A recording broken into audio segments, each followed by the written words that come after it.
Oscar Bevis, IFL TV, proudly sponsored by Everlast outside the iconic Repton Boxing Club, Gary Barker Gymnasium. Sam Gilley joins me. How are you, mate? I'm good, mate. How are you? Very well, very well. Just weighed in, right? You're not welter anymore, you're Super-Welter. But it's still tough, and I think people think when you go up, you can just eat food, chill. But a day on the scales is still tough work. Yeah, I mean, it's more natural for me, but it's still when you got to lose weight. I mean, walking around like as an average human being, I wouldn't be nowhere near this weight, so it's still tough. But yeah, it's nice. It's finally that's the hard bit done now, and it's just about resting, refueling, and tomorrow night's the fun bit. Obviously, we're going to see what you're about for the first time at Super-Welter at this level. But from what you've been doing in camp and some of the sparring and that, what can you tell us about, not perhaps how you've changed, but is there anything you've kept, anything you've gained, power, strength, etc.? Yeah, just not. It's just going to not feel drained after two. Like last time was the first time that I felt the effects of it, really. So this time I'll be full of energy. I'll be able to perform how I do when I spar. So, and that'll be good. Obviously, I said to you, I last saw you back in March when you fought on one of the BT shows, fought Danny Ball, the first defeat of your career. How does that come, and how do you sort of take a defeat? Because obviously when it's the first time, some people take it really badly, some people take it as a little knock and you move on. How was it for you? Yeah, I mean, listen, it's never nice, is it? But listen, for me, it was more about learning that it was time to move up, and it was time to move up and get the best out of myself at a weight division rather than getting down too low and being massive at the weight and all that sort of stuff. So, but I mean, it's all learning at the end of the day. The fact that I only got beat by a couple of rounds, I've said a few times now, I thought the fight was a lot closer than that. I thought I nicked it, but Rod thought it was all in the last. Thought Danny won the last. So even Rod thought that he was one up. So it was a fair contest, and you just got to learn from these sort of things, haven't you? So yeah, really. Well, your stock would have definitely gone up on the domestic scene as well, because obviously Danny's a good fighter. Like you said, it was a close fight, and there would have been people out there that thought you nicked the fight. Do you think perhaps you proved the point to yourself, maybe, because obviously that was the biggest platform you've performed on as well?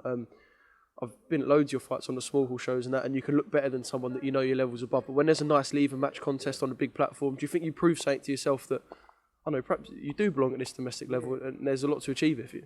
Yeah, listen, I know I belong at that level anyway. I mean, with how I felt during that fight, and like the fight was banging, wasn't it? So it was a good fight. It was a fucking sick fight. Let's not lie. It was sick, mate. It was good. That's what I'm saying. And the way I felt, I'll come back to the corner in the second round. I said to Rod, I was like, mate, I am fucked. And he said, he went, just use your legs for a couple of rounds. Then from a round, we was trying to nick through the rounds with a bit of smart boxing, and then trying to push on from 7 onwards. You can just go flat out, and you know you got a sprint finish. But yeah, in myself, knowing I felt that bad and I could still go 10 rounds at a pace like that, I know I can. That was the only thing that I proved to myself, that I was good for 10 at a good pace in a competitive fight. So I've never got to worry about that again. But yeah, I definitely belong at that level, especially with some energy in me. Yeah. Like we said, it was a sick fight. And when you come out of a fight like that, although you didn't come on the right side, I still get a feeling that, you know, you've been in a good fight and it was competitive, and there would have been people telling you that they enjoyed it and that. Does that make you want to get in and have another sick fight? Because look, you're probably going to be, well, your level's above your man on Friday night, and I'm sure you'll show that. But does it make you just want to get back in these 50-50s and just have a tear up and entertain everyone? Because at the end of the day, boxing for the fans is about entertainment, and everyone will want to see shit like that again. Yeah, mate, that's the sort of thing. That's the sort of thing I enjoy. If you come to any of my spars, that's how we spar. Like that's just what I enjoy.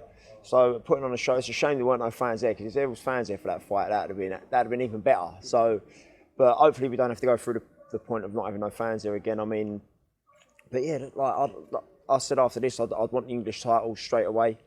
I don't see myself being in a 50-50 for an English title. I think I'm above that level. But yeah, but obviously I want to be in exciting fights and just please everyone. Innit? I think more people come up to me after the last fight and just said, "Fucking hell, I lost a bit of money on you," and I was just like, "Oh yeah, lovely, nice one, thanks for that." But yeah, way to make me feel good after the first one. Cheers, thanks for that. Yeah, that's great. That is. But yes, that was the next comment out of people's mouth, that it was a great fight. So yeah. And obviously up at Super-Welter, so many good fights to be made.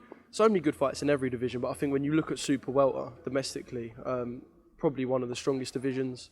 Yeah, just talk to me. Like you said, English title it will be what you want after this, but fights to be made, even if we're looking a year, 2 years down the line, English, British, just so many good fights. I mean, I can't really get away from packed divisions, can I? I mean, all the amateur career, I was at that sort of popular size growing up where there was Just the size of an average bloke, yeah, isn't it? exactly. It's the size of an average bloke, yeah, exactly. Size. It's not like you know when you go down to like Sonny Edwards weight or something like that, and there's about 4 or 5 people in your division. One mandatory every 2 years. Yeah, exactly. So, but I just always seem to be at the weight where there's unbelievable fighters and there's loads of competition, which is great. Obviously, you got more opportunities that way. But I mean, yeah, I mean it's a banging division, isn't it? So, but I don't think it's as strong as a welterweight division. Amongst if you're looking through their names, I think there's obviously your Troy Williamson, your Ted Cheeseman, Anthony Fowler's now moving up. I think Josh Kelly's coming up into the weight. So you got boys like that are obviously at the top of Liam Smith. I mean at the top of the division, but around that, like I behind them boys for a year or so, I can definitely see myself shooting up behind them boys, and in a few years' time, who knows where I'll be. Perhaps a bigger pull at 154, but not as strong of a pull. Then you're suggesting, yeah, that's it, 100%. Quickly, I don't want to talk about Williamson Cheese, actually, because we were talking about you having a banging fight earlier. I've just got to mention that because you said their names.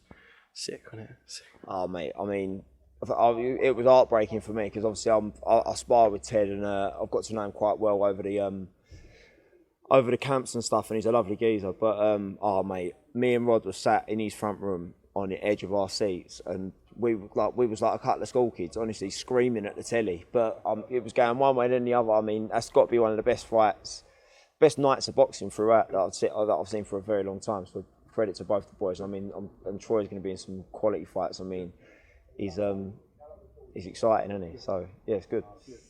Yeah, cracking fight, and yeah, just looking forward to tomorrow now, seeing you back in the ring, seeing you do your thing, and yeah, let's see what it brings. Cheers, mate. Top man. Sweet. Cheers.